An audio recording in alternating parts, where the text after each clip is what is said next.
सदगुरु के सारी नवाजी प्यारी संगत प्यार से सदगुरु माता सुदीक्षा सौंदर्य हरदेव सिंह महाराज की संगत और भाग्य हम सबका जो सदगुरु माता सुदीक्षा जी की शरण में बैठ करके इन महात्माओं के अमृतमय वचन को श्रवण कर रहे हैं। जो वचन निकल रहे हैं कोई गीत और विचार नहीं है, यह ब्रह्म शब्द है जो बिल्कुल परमात्मा के स्रोत बन करके बाहर प्रकट होते हैं। और यही वचन जब जीवन में अपना लिया जाता है तो फिर सहज में ही लोक सुखी और परलोक सुहेला हो जाता है। इसलिए सत्संग की इतनी बड़ी महिमा गाई गई है। यहाँ सत्संग में सदवचन सदगुरु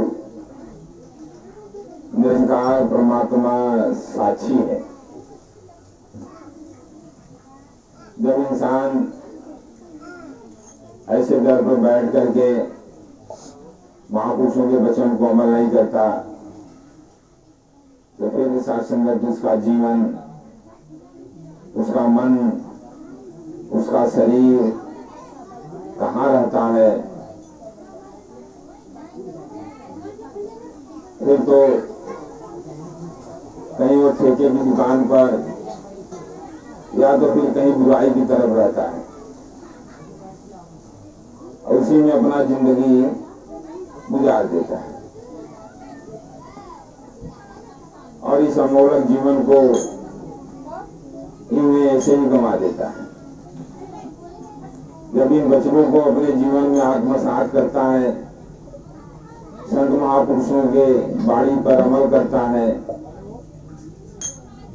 तो सहज में उसका जीवन सोचने पर मजबूर हो जाता है कि वास्तव में संतों का जीवन कैसा रहा। जब हम सब निरंकारी मिशन में आए तो कुछ देखा नहीं था कि अयोध्या नगरी कैसी थी, द्वारिकापुरी कैसी थी। तो जब जाकर देखा संत निवास, गुरु निवास, संतोष सरोवर, आध्यात्मिक समरखा, तब ये समझ में आया कि इस स्थानों की इतनी बड़ी महत्ता। यहाँ कौन रहते थे? पीर पैगंबर और संत महापुरुष जो संसार को पैगाम देते चले गए और वह वचन हमने जीवन में अपनाया नहीं तो फिर जीवन का लाभ मिला कहाँ? तो फिर हमारी प्रवृत्ति तो ऐसे जगहों पर भी चली जाती कि ऐसे ऐसे लोग भी थे। जैसे इतिहास में कंस का नाम आता है,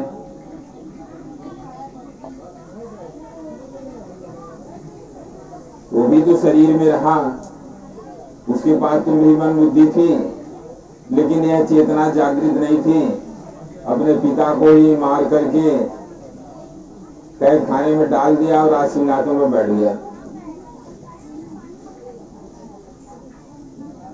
फिर हम रावण को देखते हैं, उसके विचार भावना क्या थी। तो इसी प्रकार से हम जहाँ हैं हमारे समाज में संत निरंकारी मिशन के महात्मा हैं तो इनके भाव विचार को देखें और फिर बाहर की दुनिया के इंसानों को विचार के देखें तो किस प्रकार से इंसान को जीवन जीना चाहिए और किस प्रकार से महापुरुषों की शिक्षाएं थी। हम तो बहुत पहले से सुनते चले आ रहे हैं कि बाढ़ पूत छुटा के घर में और खेती उपजे अपने करें। एक ऐसा बड़ा धर्म का काम यहाँ हुआ है पंचम महाराज जी की कृपा से इनके घर में इनके पुत्र के द्वारा पुत्र की जब बढ़ोतरी हुई तो धर्म के कारण, यहां धर्म शब्द जुड़ रहा है। संसार में और बच्चे तो पैदा हो रहे हैं और तो प्रकट हो रहे हैं, लेकिन ऐसी भावनाएं इस बच्चे को सुनने को नहीं मिलता। जब बच्चा गर्भ में रहता है तो सुन रहा है, तो बाहर है तो क्यों नहीं सुनेगा? सुन रहा है, क्योंकि यह सर्वव्यापी बिना शरीर का सुनता है, तो शरीर लेकर प्रकट हुए हैं। और ऐसी ऐसी लीलाएं की इतिहास इन लीलाओं से भरा पड़ा है। जब भगवान कृष्ण पैदा हुए थे तो अपने मैया से बाहर,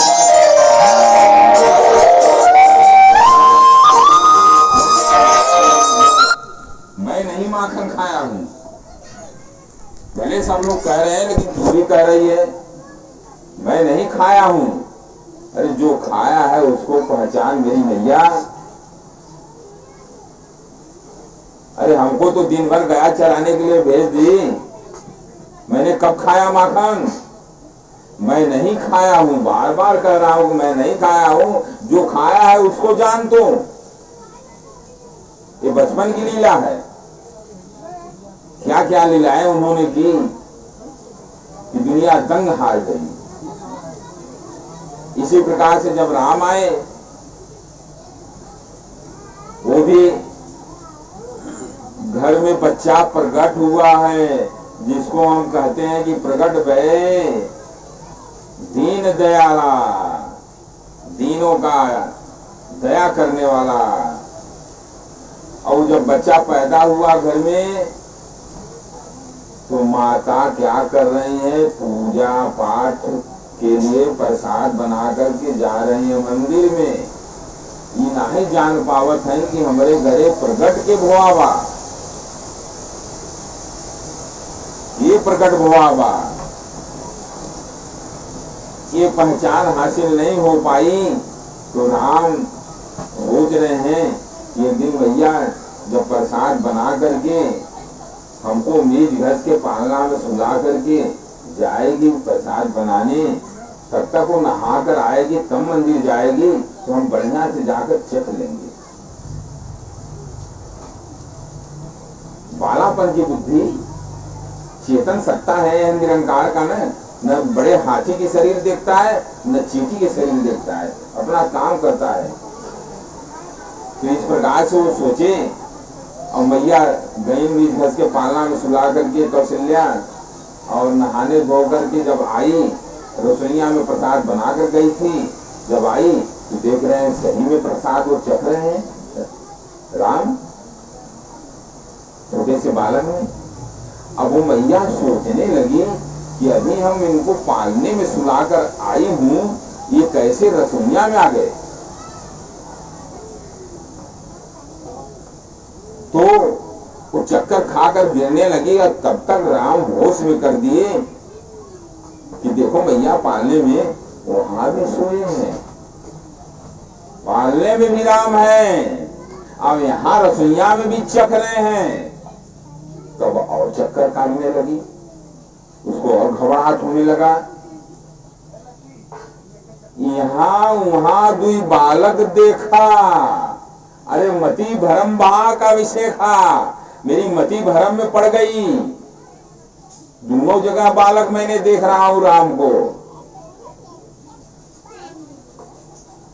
तब धीरे से मोहवा फैला के इशारा करते। इशारा इतने सरल सरंग से महापुरुषों ने दिया है, कबीर साहब बिल्कुल खुलासा करते हैं।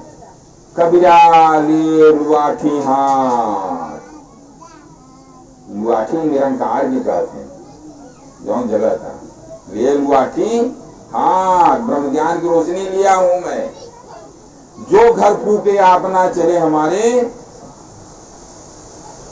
दुनिया समझ नहीं पाई कि कबीर क्या कह रहा है।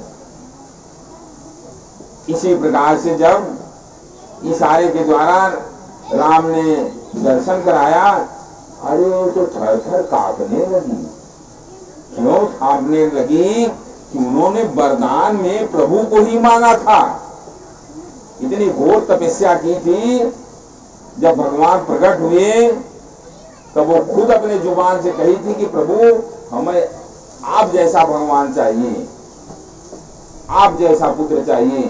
तब भगवान ने कहा कि चलो देवी, मेरे जैसा कहाँ कोई मिलेगा दुनिया में, हम खुद ही तुम्हारे यहाँ अवतार ले लेंगे। ये बात कहा था। तो जब विराट रूप का दर्शन मुख में देखी तब उसको होश आया, हरे राम हरे राम हरे राम हरे राम। स्तुति करना जाए है माना, डर के माना कांपने लगी। स्तुति करना जाए है माना, जगत पिता सूत कर मैं जाना। हे प्रभु मुझे क्षमा करो, हम तुम्हें आपन बच्चा समझते रहे, आपन लड़का जानत रहे, आपन सुख जानत रहे, क्षमा करो प्रभु। आज भी माताएं अपने बच्चे को बच्चा ही मानती हैं। इस सदगुरु का प्रसाद, सदगुरु की अमानत, निरंकार का अंश नहीं मानती। इनका मोह छुटकारा नहीं हो पा रहा है। चाहे जितना भी ज्ञान दे दिया जाए, उनको मोह से छुटकारा नहीं प्राप्त हो रहा है। और शासंगत इतिहास के पन्नों में यही सब सीख दी गई है। इंसान अपने जीवन को किस प्रकार से जीना है, किस प्रकार से जीना चाहिए। सच्चे पातशाह आज सदगुरु माता सुदीक्षा जी इतनी सरल ढंग से ज्ञान देकर जो हम सबको समझा रही हैं कि जीवन धन्य हो गया, जीवन धन्य हो गया। केवल यही ज्ञान समझ लेना है, बस यही ज्ञान नहीं समझ पा रहे हैं इंसान। देखा जा रहा है कि समय के अनुसार कोई परिवर्तन नहीं है, हर युग में ऐसे ही था। किसी को समझ में आया, किसी को नहीं समझ में आया। कोई समझकर ज्ञानी बन गया, कोई वैसे को वैसे ही रह गया। आज भी कहीं आप पूछो ये जाए कि बाबा जी ने, सदगुरु माता सुदीक्षा जी ने कौन सा ज्ञान दिए हैं? अरे कुछ तो नहीं दिखाता, कुछ नहीं दिखाता। ये सुनने को मिलता है। अरे तुम्हें दिखाई वाला ज्ञान कैसे देते हैं? जवन दिखाई वाला बात दुई अखिया भगवान देन अपने दोनों अखिया से देखा। प्रभु दुई अखिया से दिखाए वाला नहीं है। भगवान कृष्ण ने साफ शब्दों में कहा था, हे अर्जुन, चर्म चक्षु जो पास तुम्हारे और देख न सके रूप हमारे। अरे दिव्य दृष्टि ले कुंती कुमारा, तब अद्भुत रूप हमारा। तुम उसे ज्ञान जब तक नहीं लेगा, मेरे असली स्वरूप को, शाश्वत को नहीं पहचान पाएगा।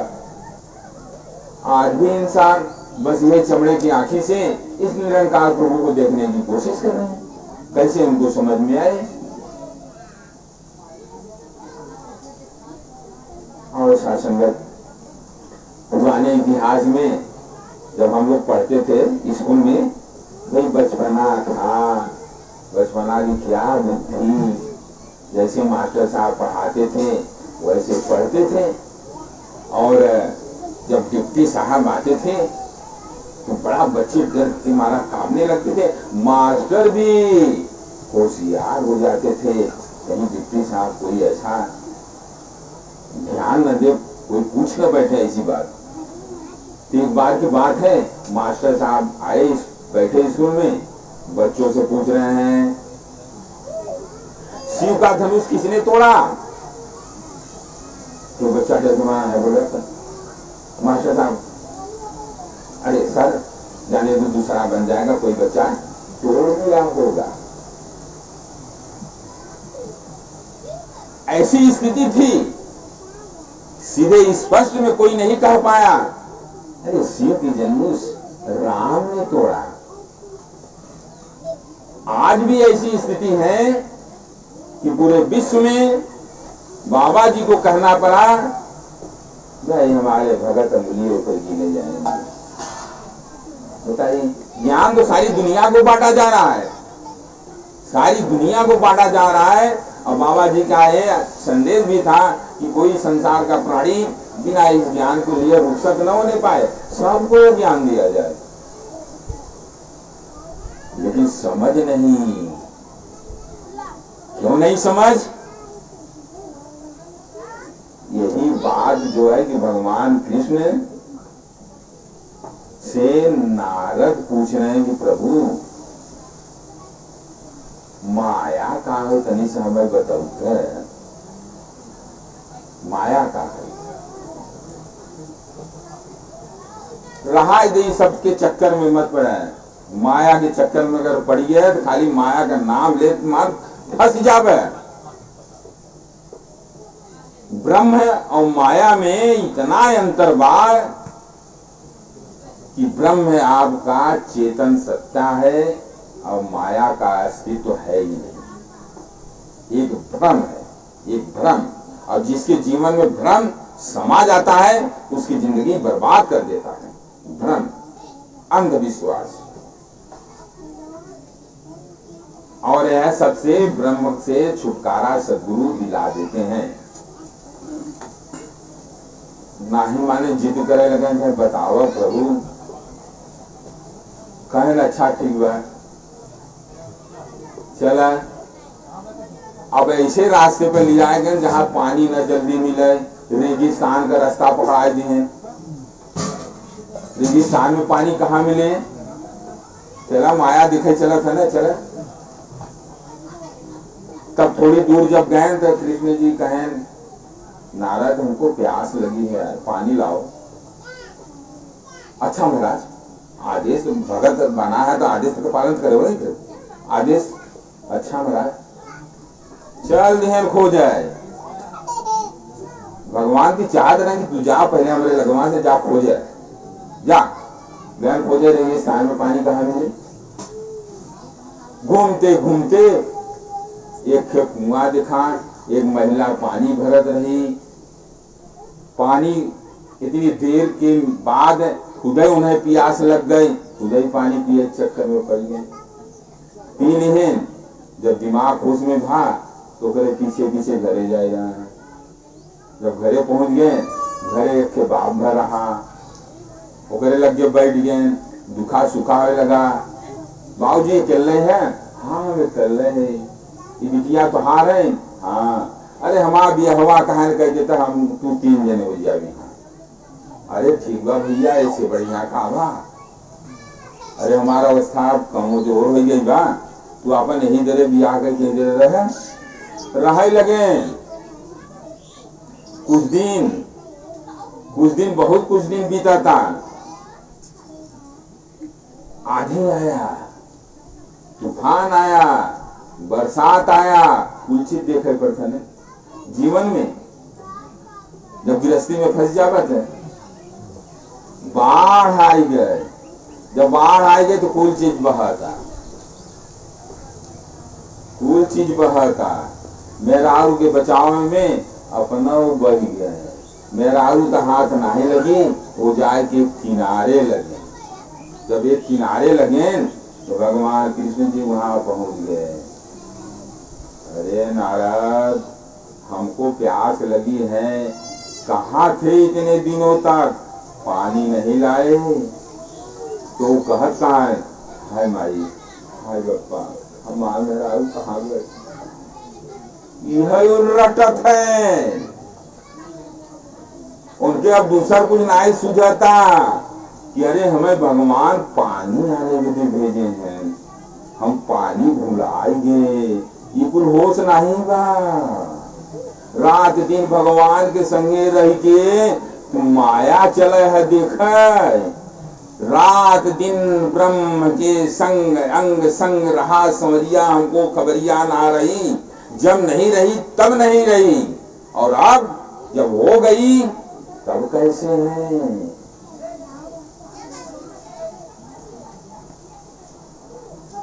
यह होश नारद को नहीं। हाय माई, हाय बप्पा, हमारे परिवार सब बन गए, हम मिलाए गए। अब सदगुरु यहाँ तुम्हें निरंकार नाथ, सकल संपदा तुम्हारी, मैं सेवक समेत सुत नारी। सब पूरा परिवार हजूर आपका है। ये शिक्षाएं यहाँ दी जा रही है। वास्तविक सत्य यही है, सब ईश्वर का है, किसी का कुछ नहीं। ऐसे जो भगत जन, संत जन, महापुरुष मान करके अपनी जीवन की यात्रा को तय करते हैं, बड़ा खुशनसीब होते हैं, बड़ा सुख भोग करके इस संसार का एक इतिहास बन करके इस दुनिया से रुखसत होते हैं, ताकि ये समाज के प्राणी ऐसे कर्म को देख करके अपने जीवन को संवार सके। तो यही शिक्षा यहाँ दी जा रही है। ये महापुरुष ने घर में, इनके घर पोता बरहे के उपलक्ष्य में जो मना रहे हैं, तो समाज के इंसान देख रहे हैं कि उनके घर तो भी बच्चा पैदा होता है, वो क्यों नहीं सदगुरु का यश करवाते? जिनकी बदौलत धन की प्राप्ति हो रही है, वो क्यों नहीं ऐसा काम करते? क्योंकि उन्हें ऐसा मार्ग मिला है नहीं। वो मनमत के रास्ते पर चल निकले, गुरुमत का रास्ता उन्हें मिला नहीं।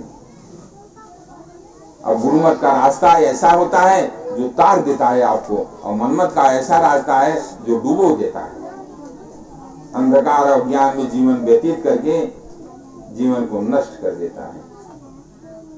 कितने बड़े भाग्यशाली हम सब हैं कि सतगुरु माता सुदीक्षा जी के सानिध्य में बैठ करके इन महापुरुषों के अमृतमय वचन को श्रवण कर रहे हैं। हजूर सच्चे पातशाह सतगुरु माता सुदीक्षा जी कृपा करें, इस परिवार पर ऐसे ही बाड़े पिता के धर्म वाली जो बात है, यही हिस्सा इनके बच्चे के अंदर आ जाए, और यही हिस्सा इनके जो बच्चा पैदा हुआ उनके हिस्से में आ जाए। ऐसा सिलसिला जब चलता रहता है तो कहते हैं कि भक्त प्रहलाद जैसे प्राणी 7 पीढ़ी आगे और 7 पीढ़ी पीछे सबको तार कर खाली हो गए।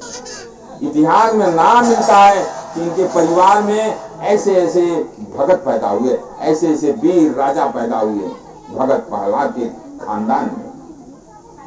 तो वही चीज यहाँ भी है लागू।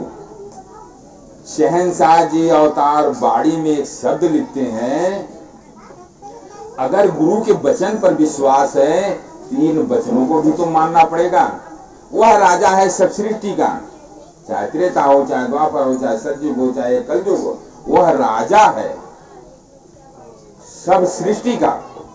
जो नर प्रभु को लेता जान, अपने जान को इस जान से जोड़ ले, इस निरंकार से अपनी आत्मा को जोड़। जो प्रभु को लेता जान और दुख पीड़ा निकट न आवे, जो सदगुरु से लेता ज्ञान। ये अवतार बाड़ी के शब्द हैं। तो ऐसे वचन पर जब हम पालन करते हैं तो यही वचन जो है हमारा जीवन की नैया पार कर देता। माने यदि हम वचन गुरु की महिमा होती है, असोता होता हरि का सुमिरन और मैल भी मन की होती। इस प्रकार से मन पवित्र हमेशा बना रहता है, आनंदमय बना रहता है। और यही जीवन में आनंद जिसके हिस्से में नहीं रहती, तो सारी दुनिया की दौलत रहकर क्या करेगा? उनके घर भी धन दौलत, उनके घर भी मकान, उनके घर भी बाल बच्चे बीवी, फिर ऐसी खुशी कहाँ है उनके हिस्से में? ऐसे ब्रह्म ज्ञान कहाँ है उनके हिस्से में? उनके हिस्से में अमरता नहीं है। तो यहाँ जो सदगुरु के दर पे प्राप्त हो रही है, सच्चा पातशाह दीनदयाल सदगुरु माता सुदीक्षा जी कृपा करें कि इस परिवार पर ऐसी ही रहमत की बरसात होती रहे और ऐसी खुशियाँ इस परिवार में मिलती रहे। इसी प्रकार से सदगुरु का यशोगान करते हुए अपनी जीवन की यात्रा सुखपूर्वक तय करते रहें, और सभी परिवार से सभी संत महापुरुष तन बंधन से सुखी होकर के आपके चरणों का गुणगान करते रहें। आपका भी नाम होता रहे और भक्तों के भी खुशियाँ परापति के हिस्से में मिलती रहे। तो बड़ी कृपा हो। शासन जी प्यार से कहना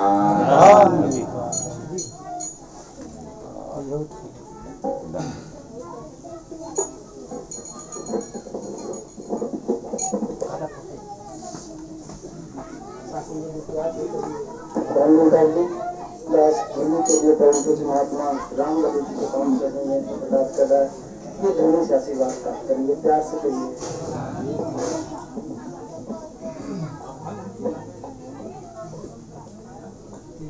तेरी ओट सहारा तेरा, तन मन घोर घुमावा, कहे अवतार तेरे यारा, दिन राति गावा, कहे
प्यार से कहिए